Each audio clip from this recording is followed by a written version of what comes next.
በኢትዮጵያ ከሚማሩ የዶክትሬት ዲግሪ ተማሪዎች ውስጥ የሴቶች ድርሻ ከ20 በመቶ እንደማይበልጥ ተነገረ። የአፍሪካ የቴክኖሎጂ ጥናት ማዕከል በኢትዮጵያ በኬንያና ሩዋንዳ የፒኤችዲ ትምህርትን በተመለከተ ያጠናው ጥናት በቀረበበት ወቅት በኢትዮጵያ የሚማሩ የዶክትሬት ተማሪዎች 80 በመቶዎቹ የማስተማር ዳር ያላቸው መሆናቸው ተጠቁሞ አንድ ተማሪ በ3 ዓመት ማጠናቀቅ የነበረበትን ትምህርት እስከ 7 ዓመት የሚደርስ ጊዜ ሊወስድበት እንደሚችል ነው የተነገረው።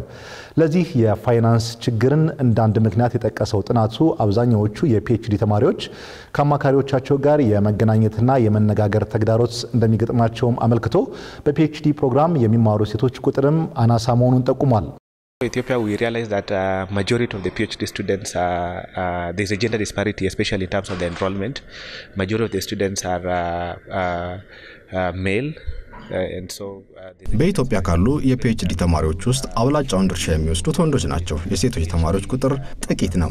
ተማሪዎች ከመንግስት የሚያገኙት ትንሽ የፋይናንስ ድጋፍ ይኖራል። ይህ ድጋፍ ግን በጣም የተወሰነ ነው። ይህም ተማሪዎች ስራቸውን በአግባቡ የሚያሰራ አይደለም። ሌላው በዩኒቨርሲቲ ያሉ አማካሪዎች ሌሎች የማማከር ስራዎችን ጨምረው የሚሰሩ ናቸው። ይህ ደግሞ በማማከር ሂደት የሚኖረው ጥራት ላይ ተጽዕኖ ስለሚኖረው ጥሩ አይደለም።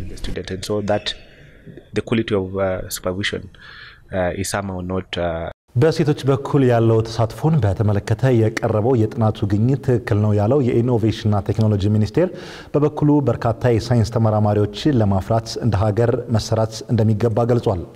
ሳፖርት መደረግ አለበት።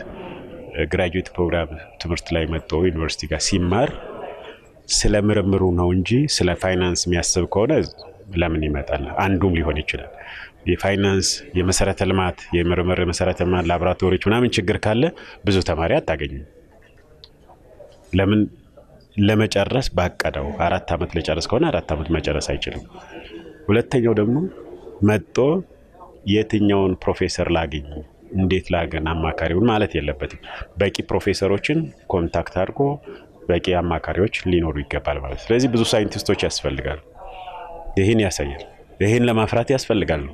እሱን ደግሞ ለማስተካከል የመንግስት አንዳንድ ሰፖርቶቹ አክሽኖቹ የግራጁዌት ፕሮግራም ፋይናንስ ስርዓቱ ራሱ አሁን ኖርማል በሆነ የፋይናንስ ስርዓት የምርምርና ስራዎችን ማሰራት አይቻልም። በ5 ሳንቲም አውጥተሽ ኦዲት መታረይ ከሆነ 10 ሳንቲምን እንደ ዛሬ ሲትየነ ስለማይቻል ማለት ነው። ስለዚህ እነዚህ ስሙዝ የሆኑ ግን ትክክለኛ ሆኖ በጋይድ የሚመሩ መንግስት ማስተካከል የሚቻላቸው ነገሮችን ማሳያት ነው። ይህ በመሆኑም ዘርፉን ውጤታማ ለማድረግ ተቋማትና ፖሊሲዎችን ማሻሻል እንደሚገባ ተማሪዎች በፋይናንስ የሚደገፉበት ስርዓትን መፍጠር እንደሚያሻ እንዲሁም ከአማካሪዎች ጋር የሚኖራቸውን የተግባቦት ሁኔታን ማጠናከር እንደሚያስፈልግ ነው በጥናቱ ምክረ ሀሳቦች የቀረቡት።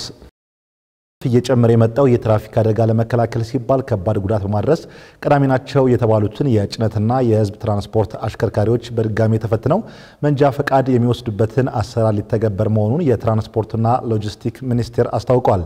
በእነዚህ አሽከርካሪዎች ላይ በቅድሚያ ይተግበር እንጂ ይህ ፈተና ለሁሉም አይነት አሽከርካሪዎች የሚቀር አይደለም ያለው ሚኒስቴር መስሪያ ቤቱ ለዚህ የሚሆን 40 ሞጁሎች ከዚህ ቀደም ያልነበሩ የአሽከርካሪነት የሥራ መስፈርቶችን ከስራና ክህሎት ሚኒስቴር ጋር ማሰናዳቱን ነው የተናገረው።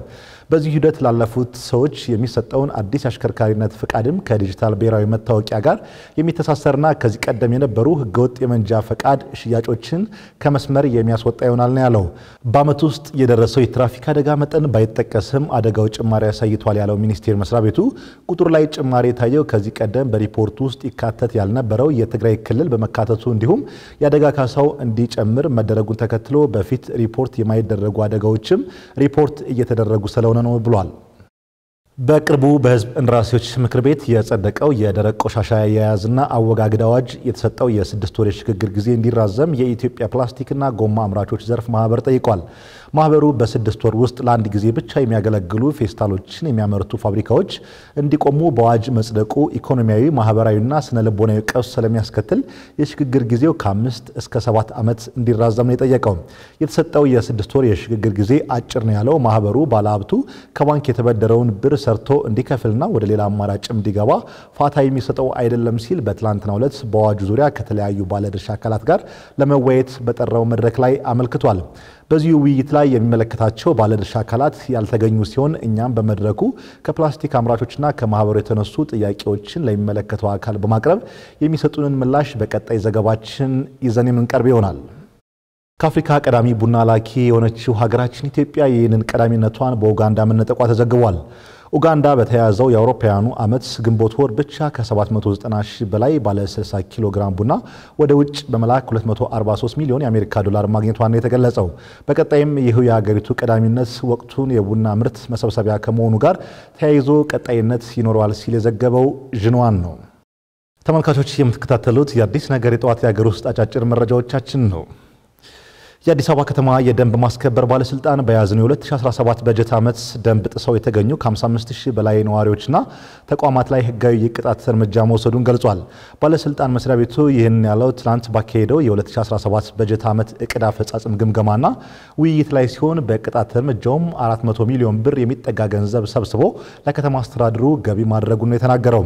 በየቀኑ 8100 ደንብ አስከባሪዎች በተለያዩ የከተማዋ አካባቢዎች ላይ በማሰማራት ደንብ የሚተላለፉ የከተማዋ ነዋሪዎችና ተቋማት ላይ ህጋዊ እርምጃ እንደሚወስድም ነው የተገለጸው።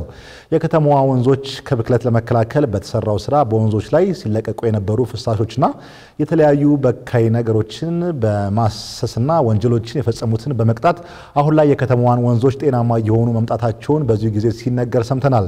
ከዚህ በፊት በሁለቱ ሽፍቶች የነበረው የደንብ አስከባሪዎች ስምሪት አሁን ላይ በ3 ሽፍት መደረጉን የገለጸው የአዲስ አበባ ከተማ የደንብ ማስከበር ባለስልጣን አዲስ የተጨመረው 3ኛው ሽፍት የከተማዋን የምሽት ንግድ እንቅስቃሴ ለማጠናከር ያለመ መሆኑን ያሳወቀው።